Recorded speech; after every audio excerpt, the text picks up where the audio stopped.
Alrighty, welcome back to the channel. Thank you so much for clicking on today's video. Today, I am really excited about the interview that we are doing. We're going to be talking to my friend Nate, who has actually been a follower of mine for a very long time, basically since the very beginning of this YouTube channel. And during that time, he actually kind of got a little bit kind of sucked into health at every size, and through that, he ended up gaining a lot of weight. To his heaviest weight of close to maybe even a little over 600 pounds. And he has currently lost like over 200 pounds or just about 200 pounds. And he has a very different perspective on kind of, health at every size and just in general life. And so I thought that this would be a really fun interview, someone that would be really interesting to talk to that has been on both sides of the spectrum. I don't want to spoil too much of the conversation, so I hope that you guys enjoy it. I hope that you watch the whole thing before you leave a comment, because there's a lot of really cool information in there. But without further ado, let's get into the interview. All right, Nate. Well, thank you so much for joining me. I appreciate you wanting to have this conversation. I can only imagine that the story you have is something that is quite personal, but also quite just like a big deal, obviously for you, and something that was something that you went through. So I guess like just starting this out, like how did you come in like contact with me and my content, and then how did you go from where you were when we met to where you were at, I guess you could say, your lowest, or when you were struggling the most, to how you got to where you are now? Basically just kind of tell your story, really. Yeah, totally. Well, I guess let's start off with how I came to know you. I found your content via my sister. She sent me your viral video, Mm. as I think a lot of people have probably found you that way. And then I've been following you ever since that point, repping merch all over the planet. I uh, And then I also met you in person in 2016 at a convention that we both went to, and that that time period of my life was like the best and the worst because I started to realize back in like 2014 that my relationship with food was pretty messed up, and I had thought that it was really simple, and then. Um, in 2014 and 2015, I was at my lowest weight of 230 pounds, where I stalled after I had lost about 90 pounds. Um, Had you like struggled with weight kind of like your whole life up until that point? Okay. totally. I struggled since elementary school, early elementary school, actually. I remember going to the local mall here with my mom and getting husky jeans for the first time. It's I like a remember rite of that. passage for Yep. little dudes. Yeah. And that was also the year that I was diagnosed with ADHD, which I've come to find out via that video that you streamed on Twitch a few months Mm-hmm. ago that those are all linked. Yeah. And I'm like, oh, that's really interesting that like I was diagnosed with that back then, and that also was probably around the start of some like obesity type things. Mm-hmm. And like I really think that I was born with a predisposition for diabetes, and then I've spent the last 30 years moving on the spectrum towards the diabetes. Um, and I've struggled my whole life trying to stay not diabetic. And despite everything that I've tried to do, I've ended up there. Mm-hmm. Um, and I think one epiphany that I've had recently is that unless I have been starving myself, I have steadily gained weight my entire life. Mm-hmm. I have never been able to stay at like a happy medium of like 10 to 20 pounds. It's always steadily gone up. You were struggling with weight your kind of your whole life, and then I guess like Yeah. how did you get to like when you started to lose weight this time, or like for the first time when we kind of ended up meeting, like how did that kind of come about? I found some friends of mine that had joined an MLM, and they tried to sell me some supplements that would allow me to lose weight. And it did because I lowered my calories to next to nothing. Mm-hmm. And I was also eating high protein, and for my body type, that works really well. So for a short period of time, it worked. And I was able to lose that 90 pounds. And that's around I was really self-conscious around the time that I met you. I kind of felt like a poser, or like I was trying to like fake something. I remember getting ready in the hotel room before I headed over to the convention, and I'm like, you're trying to be this like fit like influencer. I mean, I wasn't really an influencer. I only had like a couple thousand followers, Mm. but I wanted to be this person, and I wanted to like have my weight under control, but like I knew deep down inside that I did not have any control over it at all. And I had already started to gain weight. Um, That's like but I thought, one of the scariest feelings is like mhm, having that's what's really difficult, like when you lose weight, right? And especially if you lose weight in a way that doesn't feel sustainable for you, is you end yeah, up getting all of these people that are very proud of you, and it I don't necessarily like fault them, right? They're just like, right, especially if you're someone like, at least for me, I had been trying to lose weight my whole life, and so they yeah, finally like see that you're doing the thing that they know you've wanted for so long. So of course they want yep, to congratulate you. But then if you're struggling mentally, because there was a time when I was like, when I was struggling with binge eating, right? That I was like, yep, I don't think I can maintain this. And it was just, yeah, that imposter syndrome, which I mean, I still struggle with in other ways, but it was like, yep, I'm just faking this. And like, eventually, you know, the facade will melt away and people will find out who I really am. So I yep, get where you're coming from with that yeah, 100%. yeah, and that all of my worst fears and nightmares came true. That like that 2 or 3 year period of me excelling and like killing it and climbing mountains and trail running, all the things that I love and that like feel like a deep part of me were taken away Mm, over the next 10 years slowly, to the point where I was living in this little apartment, 480 square feet, for the last 4 or 5 years. I moved here in 2020. And this couch that's sitting in front of me right now is where I lived. mm, I consumed 12 to 15 hours of YouTube a day. I worked from home, and it was painful to get up and walk to the fridge that's like 10 feet that way, because I didn't have enough energy and I was in 15 out of 10 pain. jeez. Um, and so it was easier for me to order Uber Eats and have the guy hand it to me at the door than it was to get up to the fridge and cook something, or even like throw it in the air fryer. Um, I I couldn't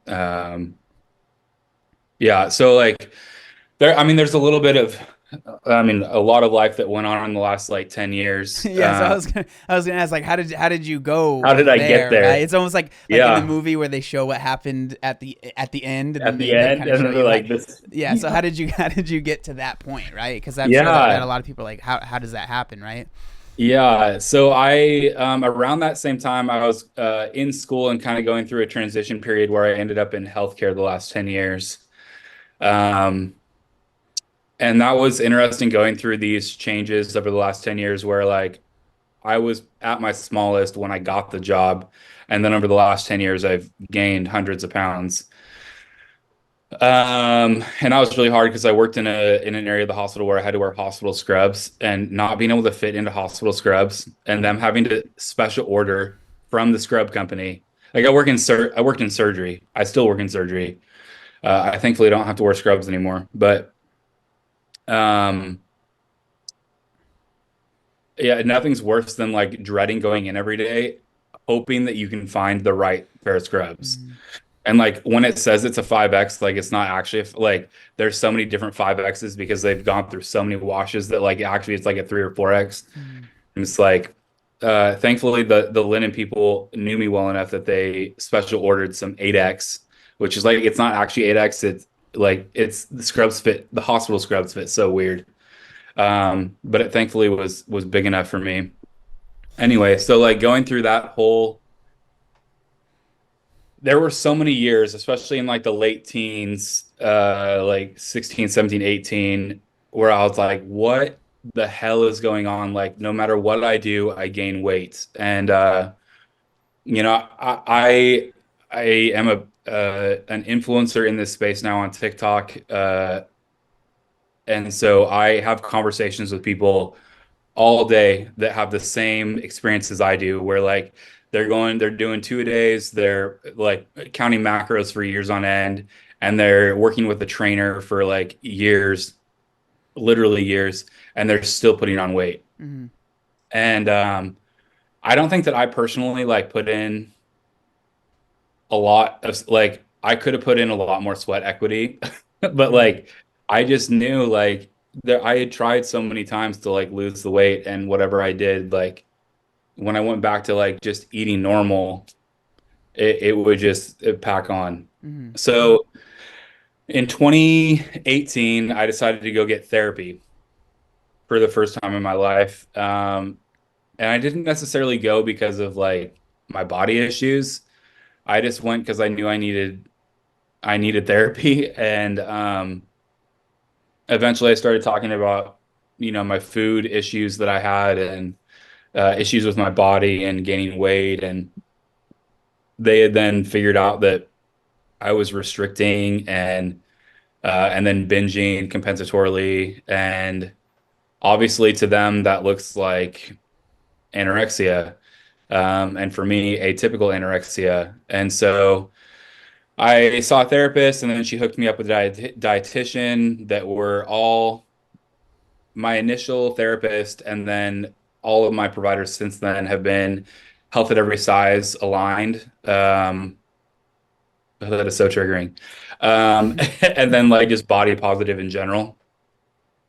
And then that dietitian, after working with her for about a year, she's like, "Hey, I didn't even really get it at the time, but she was like, I really think that you need more help.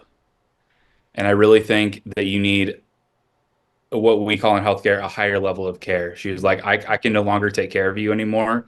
You need more help. And what I didn't really get at the time, like the severity of that, but she was like, you need to go inpatient. Mm-hmm. And so I ended up going into a program here in Seattle. Uh, I don't know that I really want to publicly out them, but because they're pretty problematic, at least in my personal experience with them. Um, but I did a partial hospitalization where I was there 10 hours a day, 5 days a week, Mm-hmm. ate all my meals there. Uh, and I just felt so different from everyone there. Mm-hmm. But there, I learned several things. I learned that 95% of diets don't work.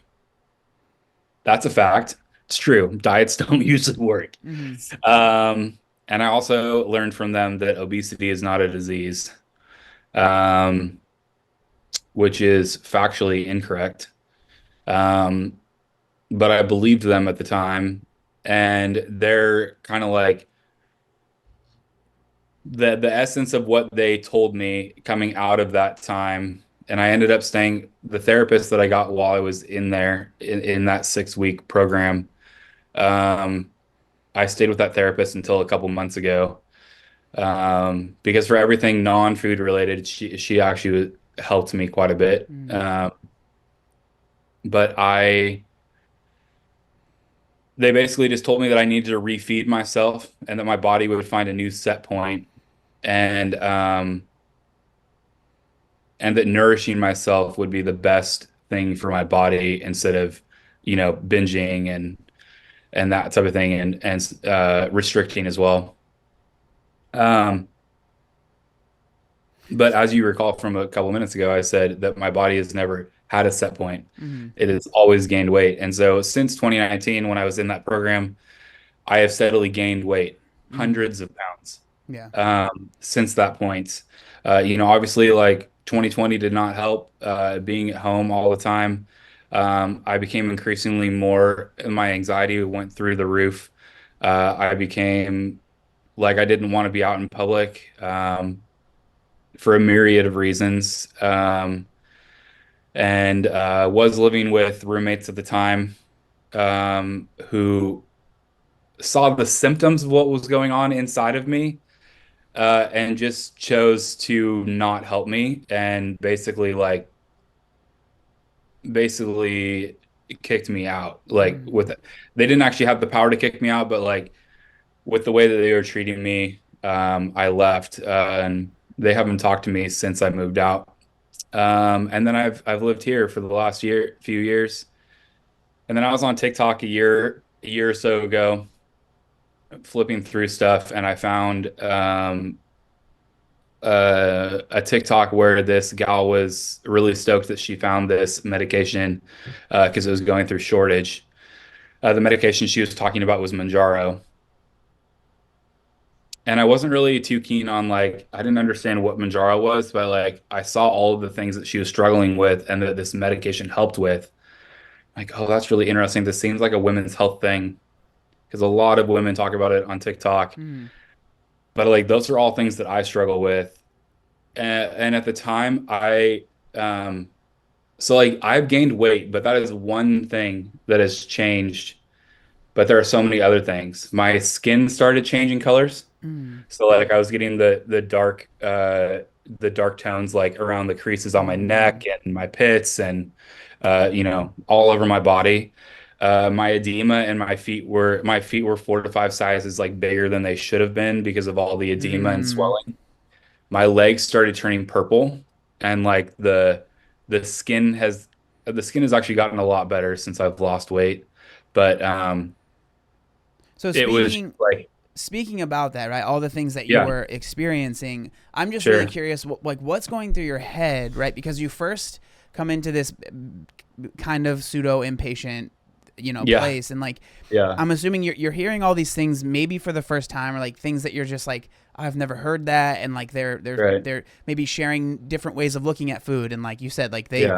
they said that maybe you need to eat more and like get in a whatever. Like Yeah. what was going through your head at that moment, and like how were you dealing with hearing these things, and then like at the same time you're gaining weight, and then like was there a point where you started to feel the effects of the weight gain, and did you ever like kind of question if you know what I mean? I'm just curious about the mindset that was going on during that time of the weight gain, right? Yeah. So in 2019, I was so I stopped weighing myself in like 2019. Mm. So I don't really know exactly, but I do know that at the end of 2018, I was in the upper 300s. So I know that for probably the majority of 2019, I was probably like, lower 400s. Um, And so like that's a big difference from where I ended up right before I went on meds. Um, like hundreds of pounds Mm. different. Like and where I was at then,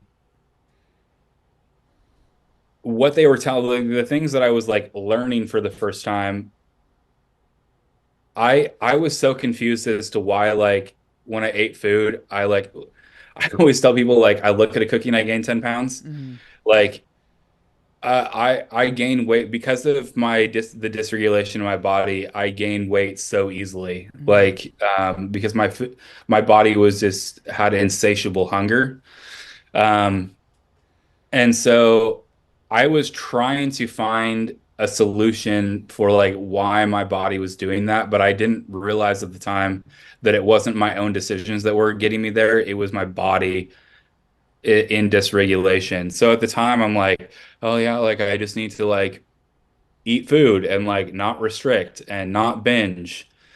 And so I just like honored my body by trying to eat every day and listening to what they had to tell me and accepting my body for where it's at and what it can do. But the whole time in the back of I literally brought this up in treatment all the time. I'm like, I feel like an athlete trapped in a Mm. body 2 or 3 times the size of what my brain is telling me. I want to be out there on the trails running, but my body is telling me that it can't do that. Mm. Like I feel trapped in a prison that I can't get out of, and I have no solution. And I kept on looking at the people that were underweight that I was in treatment with, and I'm like, if they can drink shakes because they didn't eat enough at meals, there's got to be another solution for me to lose the weight Mm. and sustainably keep it off. If you can sustainably gain weight, you should be able to sustainably lose weight. I mean, I think it's a little bit more complicated than that, but I mean, I love that kind of way of thinking. I yeah, totally, it makes sense in my brain. I get it. yeah, yeah. And so that was just a real struggle because after I left that program, I mean, I stayed with my therapist, but I like after 3 months, I was pretty much done with that program. Okay. And so that was like the middle of 2019. I gained 200 pounds after I left that program. So over the next 4 years, up until October of 2020, I was at my highest weight of, I probably was actually over 600, but the scale at the doctor's office, where I like met my maker and found out how much I actually weighed for the first Mm, time. mm. Because I have not owned a scale in I now have two scales actually, but uh, uh, the scale that they have only goes up to 600. So it actually said error because Mm. it hit the max. So like all I know is that I was at least at 600. Um, I think it was around there because as I was stepping off, it was like showing me numbers and I'm like, it's pretty close to 600. So I just say that my starting weight for this little journey that I've been on the last 8 months is 600. But some of the other stuff that happened the last couple of years since I left that program were that like my hips would hurt. Mm. Like it didn't feel like I was just carrying extra weight, but like the internal pain in my body. And they just like my PCP would just encourage me, like, you need to like sign up for PT and like you need to get some movements. And I'm like, I can't move. Yeah. Yeah. I can't move. And I'm like, and if I do move, like there's a big field like right across the street from where I live. And I'm like, I could walk the track or like I could, there's like a stream that goes down to like a biking trail a couple blocks from me. And I'm like, I could walk down to there's a huge lake a couple miles away. I'm like, I could go walk the trail, but I'm going to be in pain for days Yeah. because of that. Mm. Um, and I felt like I was going to see my providers regularly and screaming at them and saying, I'm in pain. Like, I can't move. Mm. And they just kept on like, well, you just need to like continue to nourish yourself and have you tried PT? And I never tried PT because I never felt like it was actually going to help. Mm. Um, I was going to regularly see the chiropractor until they told me that I needed to lose weight. And at the time, I'm like, well, I can't lose weight. It's literally impossible for me to lose weight. 95% of diets don't work. And so I just kept on this negative soundtrack in my head from these medical providers Mm. that were trying to tell me that I couldn't change my body or manipulate my weight successfully ever again. Mm. That's where my mindset has been since 2019 is that I could not manipulate my weight. Mm. But then I started seeing these things on TikTok, and like once I found one, I found more, like people sharing their story, and like people are losing weight. And then I'm like, it kind of sunk in that like, oh yeah, obesity is a disease, and I've been struggling with whole body inflammation for my entire life since I was 8 years old when I was diagnosed. Like that video that I watched you stream and talk about blew my mind. I'm Mm. like, this makes so much sense. Mm. This is me. I have ADHD. I've been on meds since I was in second grade. It massively improved my schoolwork at the time. I've steadily gained weight my entire life, other than like two times that I've lost a significant amount of weight. And I've always had insatiable hunger. I can send you some of my before. Well, I mean, I guess I send you some before and afters, but I can send you some before photos. I have a picture in my kitchen of me holding a box of Mounjaro the day that I took the first shot. Mm. Um, and I don't even recognize myself, and that was only 8 months ago. Yeah. October 6th was the first day that I took my shot. And there's so much. There's people think that they're weight loss shots. People think that's get skinny quick. They think it's the easy way out. They and the media doesn't help because they just love the sensationalism of it all, Mm-hmm. and they um they don't get that it's like fixing a literal problem in the body, which is the insulin resistance and blood sugar dysregulation in the endocrine system. Mm-hmm. I struggle with dysregulation of my endocrine system, and I have for so long. There's this thing called food noise, where you literally obsess about food, where you're like eating lunch and already thinking about dinner, or like always constantly thinking about it. And I think that really showed up for me when I like would binge. Like my stomach always felt like two sizes too big. Like I could just go ham pretty much anytime I wanted to, and I could Mm-hmm. like continue to eat after I had already eaten like a meal. Um, and then like even a couple months after high school, I graduated and we went on a 2 week road trip. And one of my always been skinny friends challenged me to see who could finish a foot long the quickest. Mm-hmm. Destroyed him. Like, I also had a nickname at the in the lunchroom in high school that they called me the trash compactor because they would just give me their leftovers and I'd eat it. Oh my God. Now I just sit here and slowly eat my food um, over a long period of time. Mm-hmm. And previous, so like last year, I would go to McDonald's and I'd order a Coke, large Arnold Palmer, uh, a double bacon double quarter pounder, large fry, couple McChickens, 20 piece, and I'd eat that all in one sitting. Mm-hmm. Thousands of Yeah. calories. Yeah.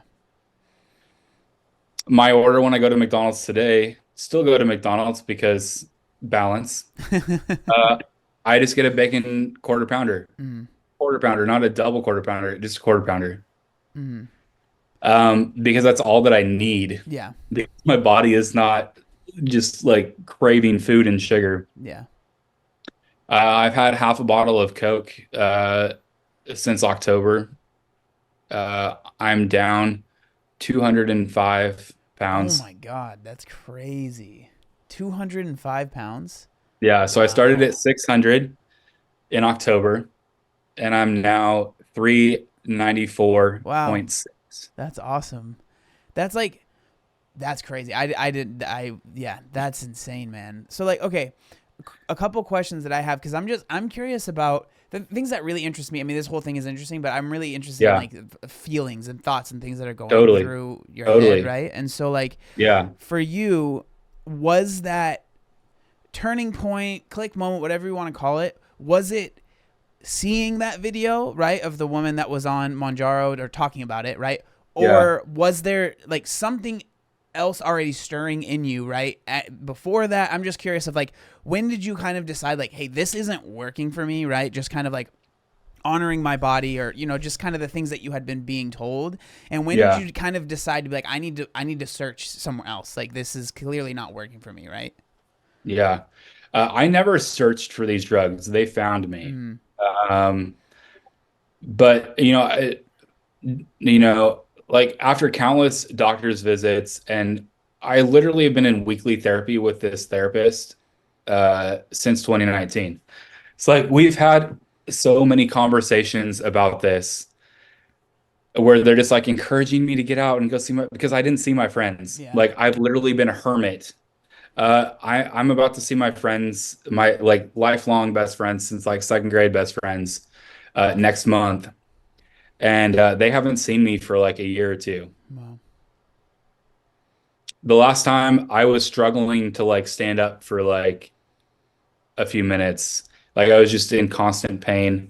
Both of my two of my best friends bought houses with like multiple levels. Like one of them has like it's like a 3-story house. I'm Mm-hmm. like, really, dude? Like, Mm-hmm. I can't do that. Yeah. I can now, but Yeah. yeah. So I think that like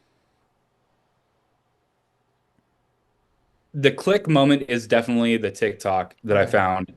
it caused the rabbit or like the deep dive into like finding out more information. I like constantly saw it in my For You.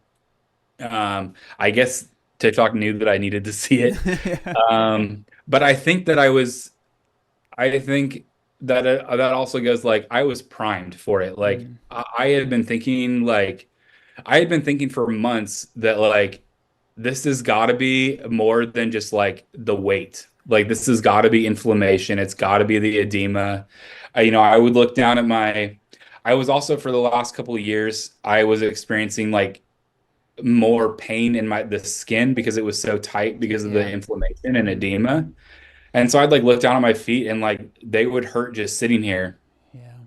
And then like the discoloration, my legs are mostly back to normal. Well, they're normal size for sure, but like there is like the skin has permanently changed, so like it doesn't look like like half my leg, like the lower end of my calf is like all like discolored. Yeah. But it's not like the bright red that it used to be, Mm, and it's not, 2 to 3 sizes bigger. Um, I'm wearing shoes that I bought like 2 or 3 years ago and couldn't fit into mm, anymore. Because my feet are normal size now. yeah, yeah. That's got to Um, feel incredible, man. Like, because yeah, I've talked about before, right? Like in my videos when I was, I was like probably close to 400 at my heaviest. Like I yeah, felt kind of like exactly kind of what you said. I felt trapped inside of this yep, version. Like it felt like there was this version who I felt I was that was trapped inside of this almost like meat case, like of like yep, extra me that I just didn't feel like I belonged. And so I can only yep. imagine just how good it must feel to be going from basically I don't want to say bedridden, but basically like staying Um, in you can say that. yeah, saying like, Yeah. bedridden to being able to like move around, right? Like I can't hmm even imagine how freeing that must feel. hmm Yeah, I work at a regional hospital here in Seattle. Um, and it's a massive campus. Um, Lots of stairs, lots of like just to get from my desk to my car is like a 5 minute walk. Mm-hmm. Um, and a 5 minute walk that used to be like 10 or 15 minutes because I would have to, or even longer. Like I would walk from my desk, I would take an elevator, I would walk for a couple of minutes, I'd sit on a bench, wait 30 minutes, Wow. then get back up, walk another like 2 or 3 minutes, and then sit in my car for 30 minutes before I drove home. Wow. And like was So it that was it was literally taking me hours to get home just because of the pain. and like were you so you worked there this whole were you because I know you said you work from home. Is it like a hybrid? Like were you Hybrid, working yeah. okay, so you would Yeah. even at your heaviest were you going into work? Like how was that working? I got it down to like 1 day a week. I really didn't need to go in at all. Like there was really no point. Like other than the social interaction, which was really nice. There was no need. Like I was basically just on the phone all day with family members and doing like registration from home, which that's kind of weird to like do a hospital registration from home, but Yeah. that's beside the point. Yeah. Anyway, so I did that for a couple of years, and then we had some budget cuts at the hospital, and they cut my position. Um, and then that forced me, and they're like, well, you can try and find another job in the hospital, but you are also will allow you to go back to your previous position, which was under the same management team. And I'm like, well, I can't go back. Mhm.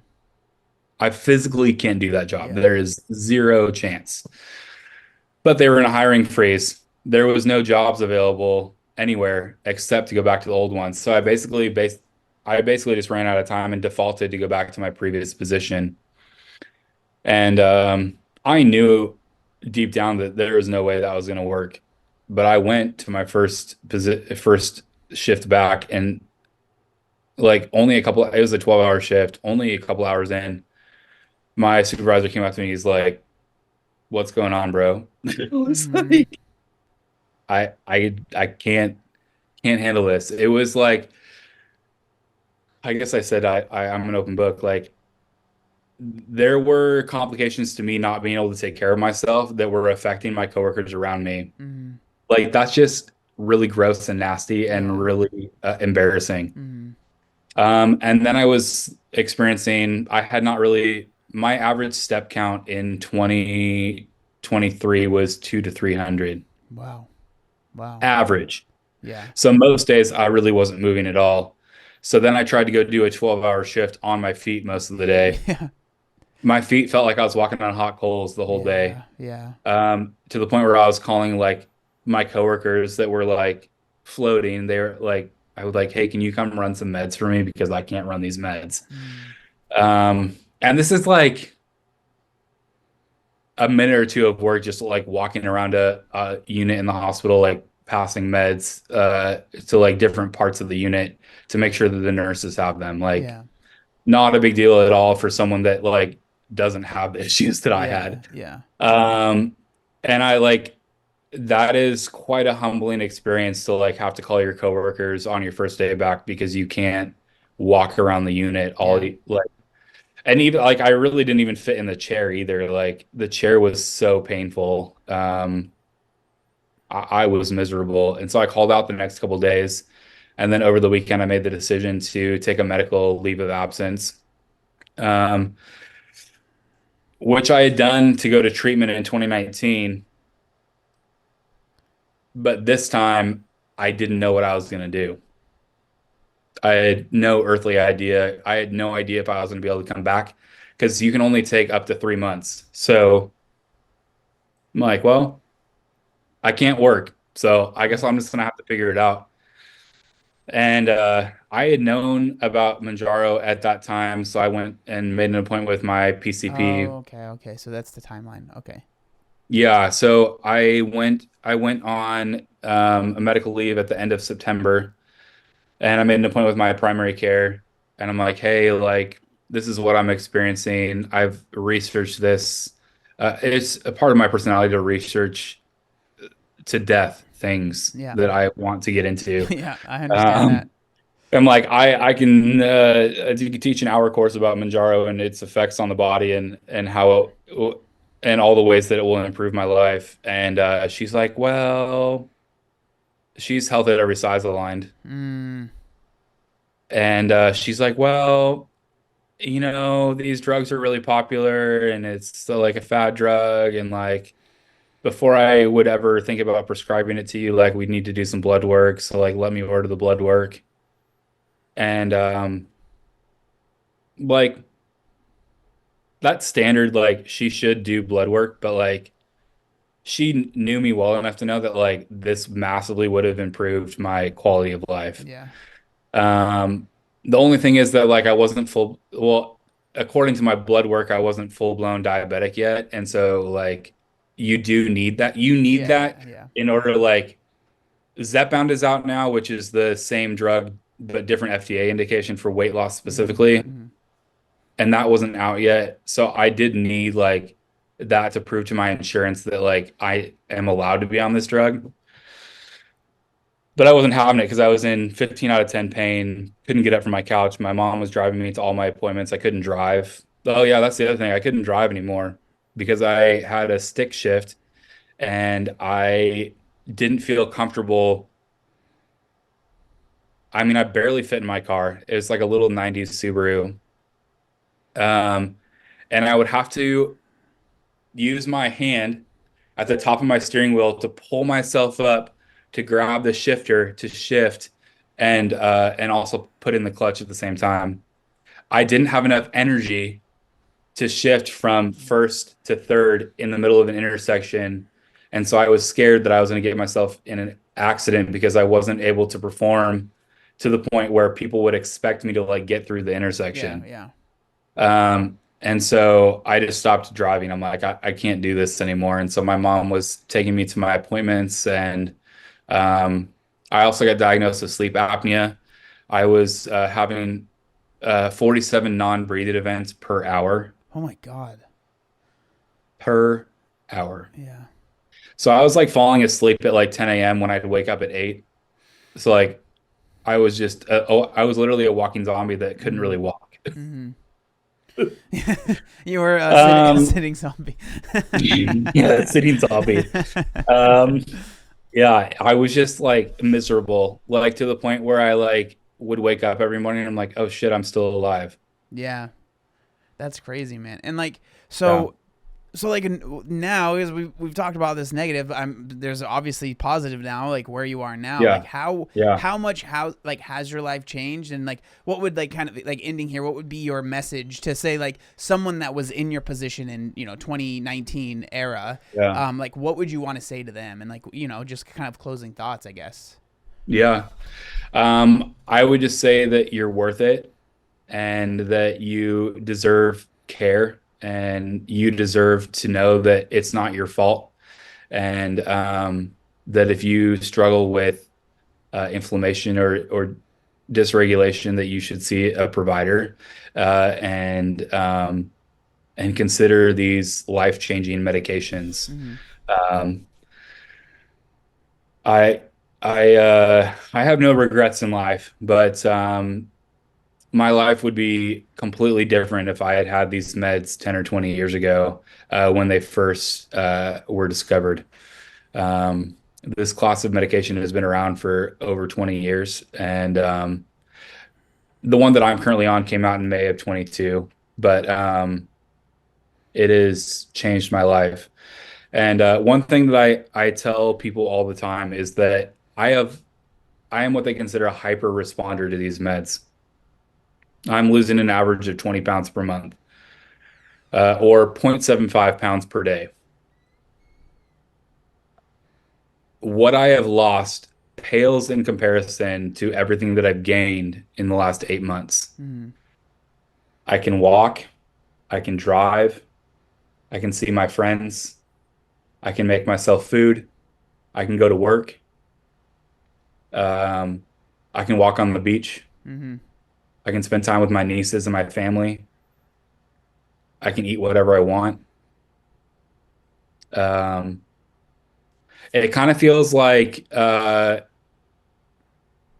songbirds in spring are back. Mm-hmm. Like it kind of felt like I was in a like an endless winter, kind of like Narnia. Mm-hmm. Like the Wicked Witch, which is my endocrine system, had ruled over my life, and now I'm getting to experience a rebirthing where I feel like I have my life, a second chance at life back. Mm-hmm. Um, and I actually had stopped listening to music. Music is a huge part of my life, and I constantly have songs in my head, or I used to. And I've started listening to music and going to concerts again because I can stand for more than 30 seconds. Yeah. Um, I also have like dropped 3 sizes. I'm currently wearing 4X, and the NFL season is coming up. Bought myself some new merch. Mm-hmm.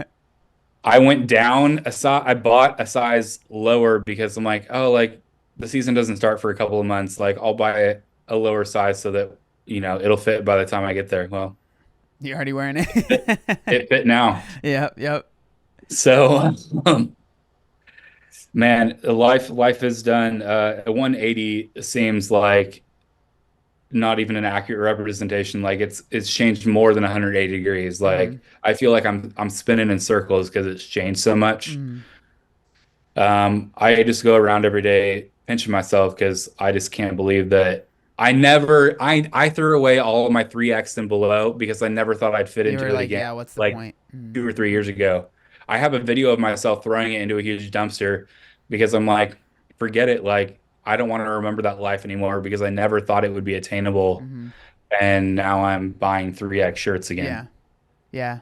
That's awesome, man. And like, that's one thing, like with these medications, I know that you kind of touched on it, but it's become such a part of the zeitgeist, right? Like so much Yep. people talk about it, and I I think that a lot of the negative press, I don't necessarily agree with all of it. I do think that Yeah. there are certain people that, in my opinion, are kind of abusing or using it that maybe don't need it. And then Right. the reason that I have an issue with that is not because I really care about what those people are doing per se. It's more that a lot of times it affects people that genuinely need the drug, and not even like as far as like it affects you personally, but it's just how the public perceives it now because of all of these sensationalized stories, right? Yeah. So when they hear that maybe you're taking these drugs or someone else's, they almost think like you shouldn't be, or like they there's this negative feeling towards it when like Yeah. I think it's very clear, and I would hope that most people that are watching this that hear this, they see like it makes sense. Like this obviously Yeah. was something that Nate needed, and that was incredibly helpful and literally saved your life, right? Yeah. And I that's the do thing think that that bums it's me out the most. totally. I would say that the people that are taking it that are abusing it Mm-hmm. um, are a very small percentage of the people that are using it. Mm-hmm. Um, that's a really common like thing for people to get mad about. Like, you're taking the drug from the diabetics. I'm like, well, I am diabetic, thanks. Mm-hmm. Um, Mm-hmm. that's why I'm taking Mounjaro because it's FDA indicated for diabetes. So like there's separate indications now, like Wegovy and Zepbound for weight loss specifically. Unfortunately, insurance companies are making it harder to get those currently. But hopefully, 5, 10 years, 15 years down the road, we're going to have more drugs available. So these class of medications will be more widely available. They'll be cheaper. You see that all the time where like drugs are thousands of dollars. They've done this with cancer drugs before, and then now they're run of the mill. Mm-hmm. But I think that it's important to remember that like the weight is one symptom of this inflammatory chronic disease. Mm-hmm. Oh, there is so much that goes on. It was kind of another epiphany that I had that like if my feet are 4 to 5 sizes bigger because of the edema and swelling and inflammation, what's it doing to this? Mm-hmm.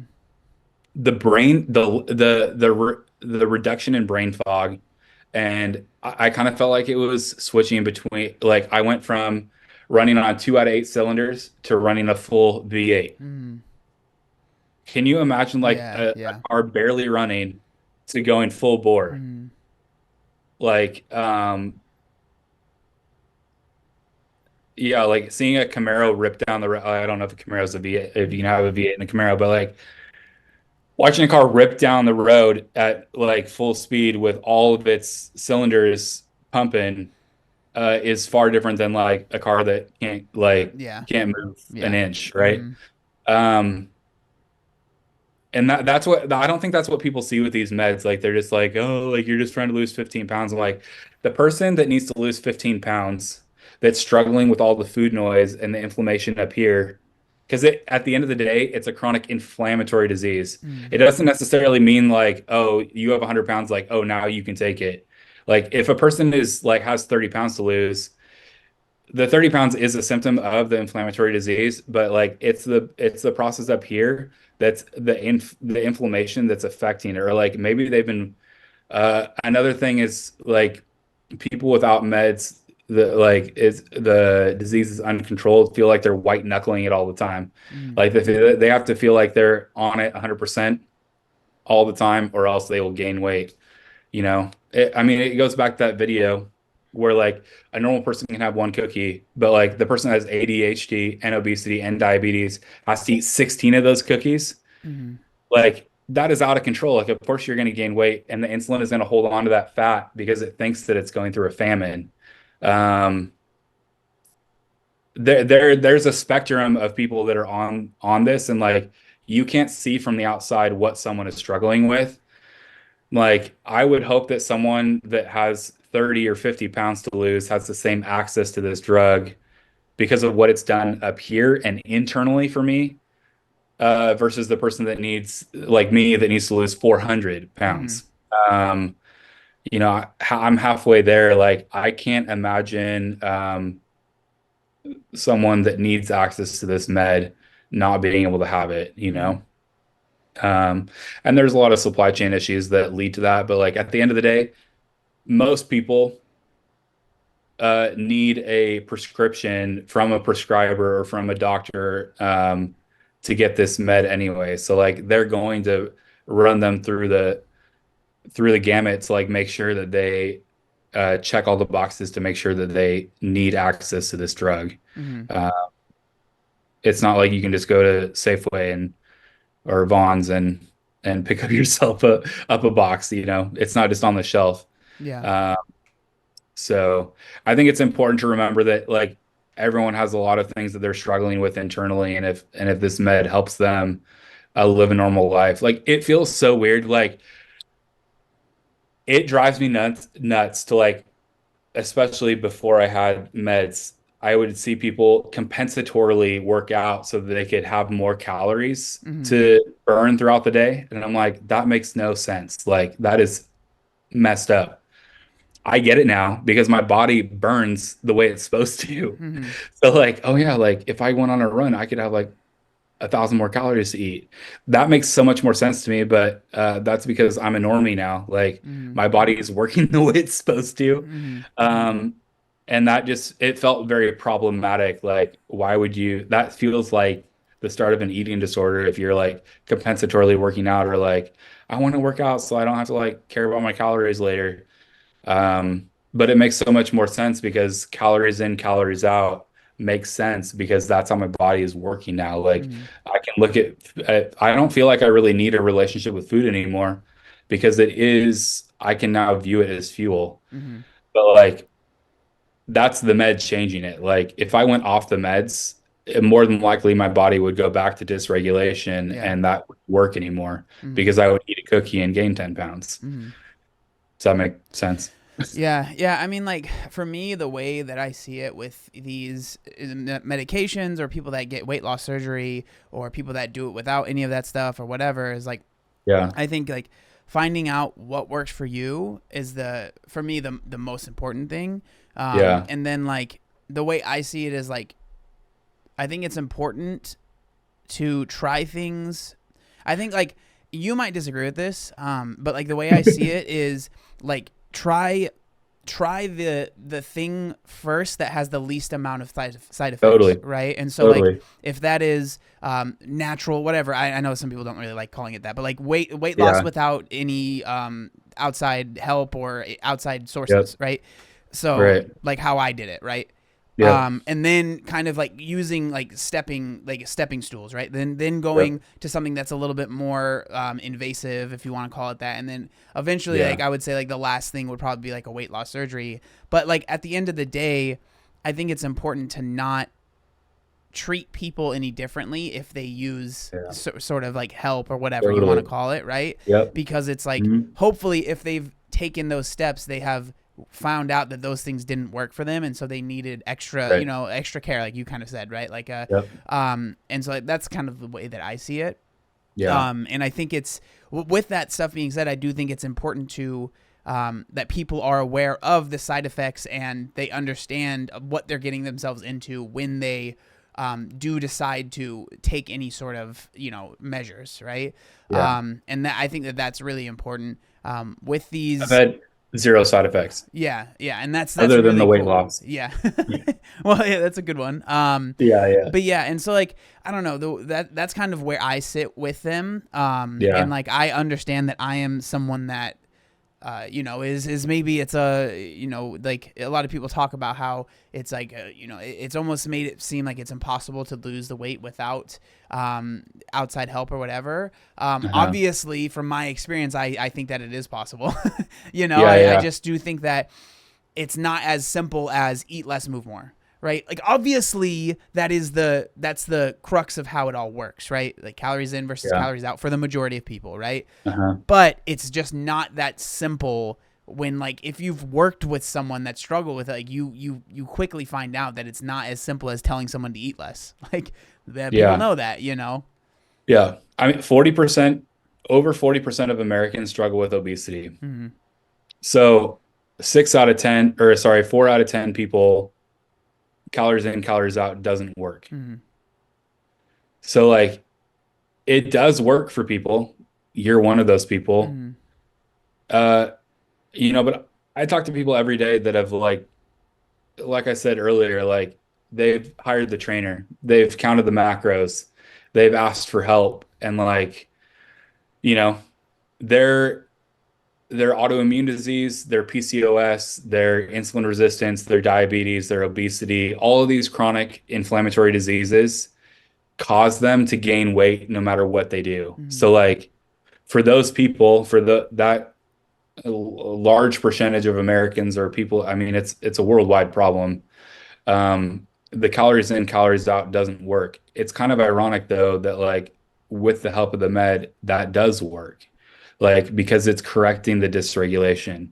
Um, and that's why I think it's so important to realize that it's a disease and that it's not anyone's like inaction or action that put them there. It's just like, I mean, it's similar to alcoholism. Like, there's some people that still think that alcoholism isn't a thing. I'm like, it very much is a thing. Some Yeah. people, they have one drink and they literally lose control of their entire body because of a physiological problem. Mm-hmm. It's the same thing with us. Like some people can't quit smoking. Like they need help, they need a patch. Like that's my equivalent. Like I take a shot once a week because my body cannot lose weight on its own. It Mm-hmm. cannot regulate its weight. The insulin holds on to the fat. Mm-hmm. Like I firmly believe that's why I've lost weight so quickly is because the insulin was like, whoa, I don't need this fat anymore. Your body's working Mm-hmm. for the first time in 36 years. Yeah. So I think that I think it's like yes and like yes, the natural way does work for people. It's been proven over and over that like for some people, calories in and calories out and working out every day or like maintaining some sort of activity level works. And I'm sure that like that's a whole probably different video, but like there's lots of trauma and like generational stuff that goes into that. But like the med is going to be what works for people. And sometimes it's the combination of surgery and meds. But I think like you hear a lot of obesity specialists, or I do, say like, well, the gold standard is still surgery, especially for people that are like my weight Mm-hmm. or higher. Like I know someone that started out at 715 and is currently like 20 or 30 pounds below me. Wow. Um, Wow. and but I've already lost in 8 months 200 pounds. Yeah. So like clearly maybe it's not the gold standard anymore. Yeah. Maybe we don't need something so invasive that we're changing like literally how our stomach functions Yeah. and how our GI tract Yeah. functions. And I'm so thankful that I have this opportunity to like figure it out with just, taking some meds Yeah. that like allow my body to work the way it's supposed to, rather than completely changing the way that I eat. Yeah. Um, so yeah, I think both can like play in symbiosis together. Like I Mm-hmm. think, you know, doing the due diligence to like make sure that you've tried the things, and then like if that's not working and you're still gaining weight, then like let's get some help, Mm-hmm. And there's no shame in getting the help. Mm-hmm. Like if that's what's going to work for you and allow your body to work the way it's supposed to, then that's okay too, and it's not your fault for it not working. Mm-hmm. Yeah. So Awesome, man. Well, I think that's kind of where we're going to end it. I appreciate you sounds good. coming on and, Yeah, and sharing your story. I think that I'm curious to see what people's thoughts are and just like, yeah. the comments that people are going to have. But yeah, dude, thank you so much. Is there any Thank like you. where can people find you? I know you said that you're on TikTok for the most part, right? So I'll Yep. make sure I link it. But what's the name of it? Yeah, I go by moving mountains on TikTok, so it's just the at and then underscore moving underscore mountains, and then I do have a Instagram as well, but I'm gonna start posting in a couple months on my personal Instagram, and it's just Nathan Levi Curry, Currie. And so that's where I have the majority of people on Instagram. So I think I'm just gonna combine everything to the Instagram there, and yeah, continuing to document that. But TikTok is definitely where I spend most of my time, sharing about my journey and all the all the things I'm discovering Yeah. every day. So yeah, Awesome. yeah. Thank you so much for your time. No, yeah, thank you.